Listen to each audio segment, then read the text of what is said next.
God, it's painful. So this is what happens.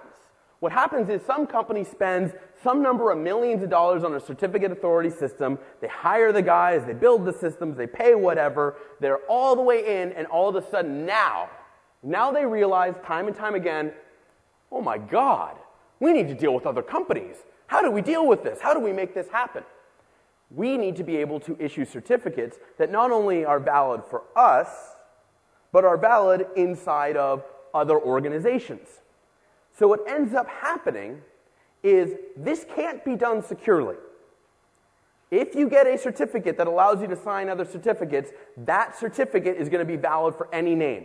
Anyone can go ahead. You can basically say, hey, I've got a certificate, it's an intermediate, it's a God cert, I can sign from bankofamerica.com. So you get to do this. The protection, the security is, I promise not to abuse my God level security. X509 security comes down to, I promise, are you shitting me? So there's at least two companies that if you have $5 million a year of income at your company and a little pile of money, they will simply hand you a God cert. There's no need for hacking, there's no need for begging, you just say, gimme, and they do. And that is the basis of a lot of delegation out there. It's not that the companies don't take security seriously. It's that a lot of their absolute best customers are like, hey, our shit's not working and we paid you a lot of money. What are you going to do about it? They say, here's the God cert. Go have fun. That's what happens. So, 2008 was not a good year for X509 certificate authorities. Mike Zussman went ahead and basically got a cert for live.com. Well, I said he had an internal server named www.live.com, and they're like, okay, I just gave it to him.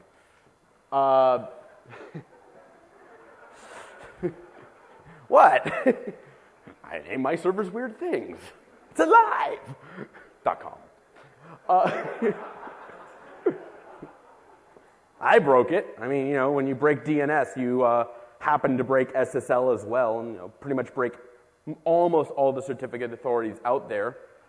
This led to the fun stuff last year where I was getting phone calls from Finnish certificate authorities at like 6 in the morning.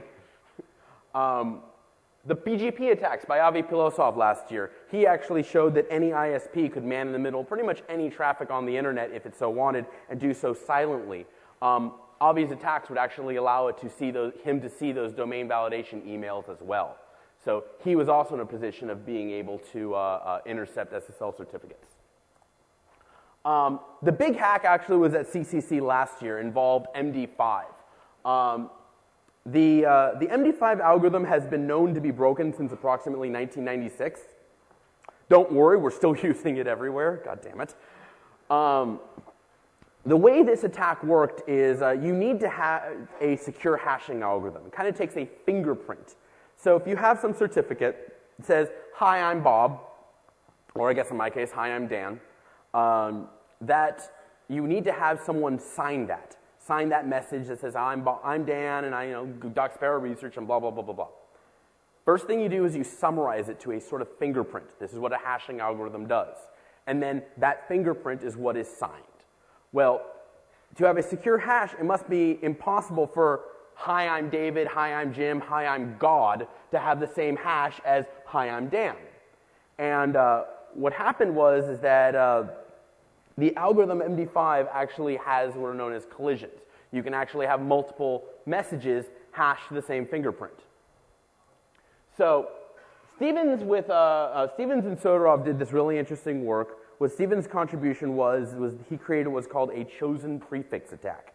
And in chosen prefix attacks, you can have two different messages. One that begins with, hi, I'm Dan, and another begins with, hi, I'm God, and then have a magic little blob put on after, and when it all goes through the hashing function, they collide down to the same signature, or the same hash. And then a signature across that hash will apply to both, hi, I'm Dan, hi, I'm God.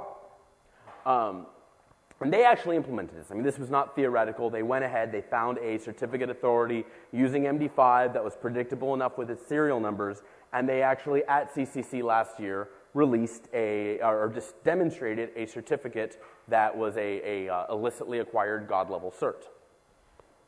Now, there's a lot more where that comes from. A couple of us have been looking at x509, Moxie, Marlin, Spike as well, and we've both come to pretty much identical conclusions, which is, my God, this stuff is fragile. Every time you turn around, every level of depth, there is ambiguity, and where there's ambiguity, there is exploitability. We'll start with the hashing functions. Yes, MD5 is supported and is insecure. You know what else is supported and is insecure? MD2. MD2 is actually a predecessor function to MD5. It's 2 generations back, and it turns out most things will actually support an MD2 certificate. Now you might say, oh, come on, Dan, this can't matter, right? Look, yes, there was a certificate authority that was signing with MD5, but it's signing today. Like, it's actively using MD5 today. Well, I guess today being December of last year, but you know, same difference. No one has been using MD2 actively since 2001. So how could this possibly be a problem? Well, I have kind of a theory. Anyone here familiar with the Final Destination series of movies? Crypto vulns are really weird in that they're ungodly slow. But we don't know when they'll burn us. We don't know how they'll burn us. We do know we're going to get burned. It's probably going to be epic. So this one begins with one of VeriSign's root certificates is actually signed with MD2. It has been there since 1996. I'm going to drink for them.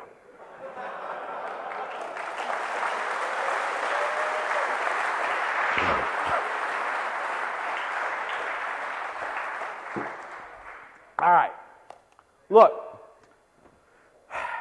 how are we going to mess with this guy? So, what the fuck is with self-signatures? They have no reason to exist. You have effectively the cryptographic equivalent of I am me, says I. Really? Best I can tell, and I swear to God this is the truth, the only reason I think we have self-signatures is because ASN1 libraries in the mid-90s really, really wanted to always see a signature there. So they put a signature there. No harm, no foul, right? Let's have some fun here.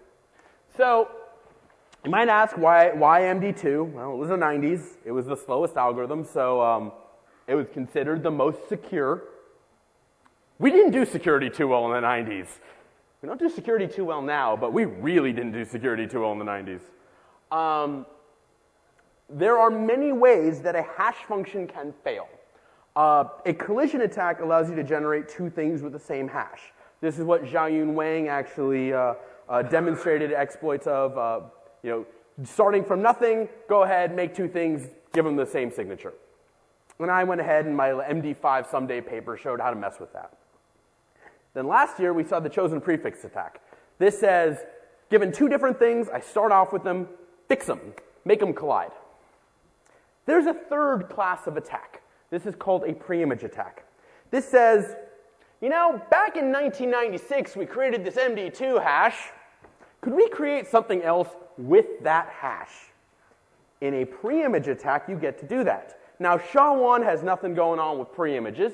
Neither does MD5, neither does MD4,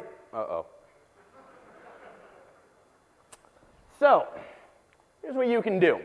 Here's how you actually exploit